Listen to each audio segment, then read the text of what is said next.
It's a jarring question to even ask, right? But that's the absolute heart of this whole thing.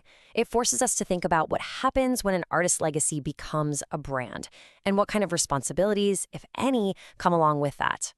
And look, this isn't some hypothetical. This is the fact that just stops you in your tracks. In October 2002, Jason Jam Master Jay Mizell was tragically murdered. And just a few months later, there he was, the star of a national TV ad. So how in the world did this happen? And why did it spark such a huge controversy? To get it, we really have to look at the ad itself. So, first things first, let's break down the actual commercial at the center of this whole debate. Okay, so the ad was for Dr. Pepper, and it featured absolute hip-hop royalty LL Cool J and, of course, all three members of Run DMC. Now, here's the crucial detail. It was filmed before Jay's death, but the company made the decision to air it anyway, after he was gone, just with a little message tacked on at the end, in memory of Jay. To really get what's happening, we actually need to rewind the clock a bit. See, this posthumous deal didn't just appear out of nowhere. Run DMC were pioneers not just in music, but in branding. I mean, we're talking decades before this stuff became normal.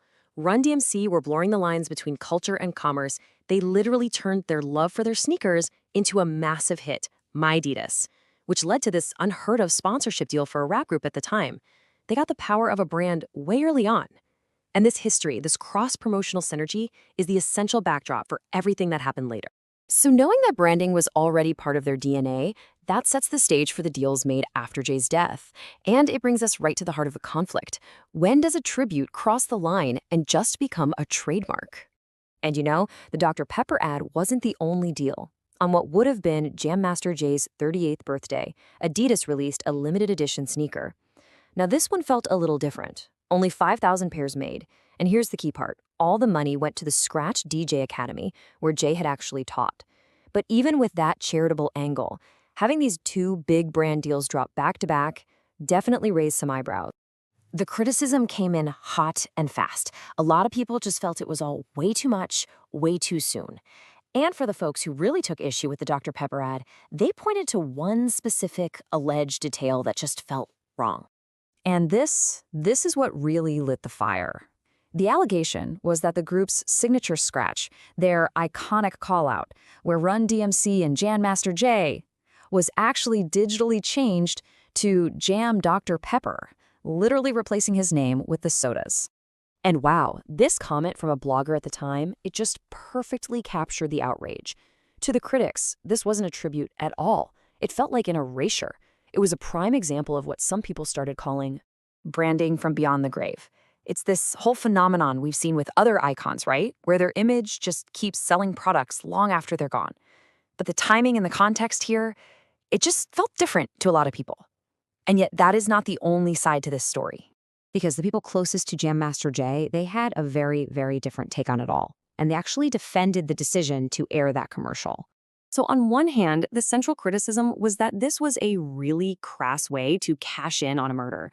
But the response, which came straight from Dr. Pepper, was that Jay's wife Terry, and of course Run DMC, had all signed off on it. In the company's own words, they were extremely comfortable with the spot. And listen to how Joseph Frunzeman himself framed it. He didn't see it as an ad. He saw it as a final performance, one last chance for the world to see Jay doing what he loved. It was a really personal and, emotional defense. DMC took it even a step further, and his words they're just incredibly powerful. He argued that seeing Jay on that screen was a way to keep his spirit alive. It was almost a way to defy death itself. To say, look, he's not gone. He's right there. For him, it was about making sure Jay had eternal life through his art. So we come back full circle to this idea of branding beyond the grave. When we zoom out from this one specific and, frankly, painful case, what are the bigger questions it forces all of us to think about? I mean, this quote from that same Dr. Pepper executive kind of says it all. It perfectly illustrates the corporate takeaway. The man, Jason Mizell, gets completely merged with the brand, Run DMC, and then they're both put on the same level as the product, Dr. Pepper. In the world of marketing, they're all just one-of-a-kind brands. So the thing is, there's just no easy answer here. On one side, you've got the raw, grief-stricken perspective of friends and family who just wanted to share one last performance. And on the other, you have the cold, hard math of marketing executives aiming for brand relevance. And it leaves us with this final, really challenging question to chew on. When a legend becomes a brand, who gets to own their legacy? Is it the family, the band, the corporations? Or is it us, the public, who ultimately get to decide how an artist's story ends?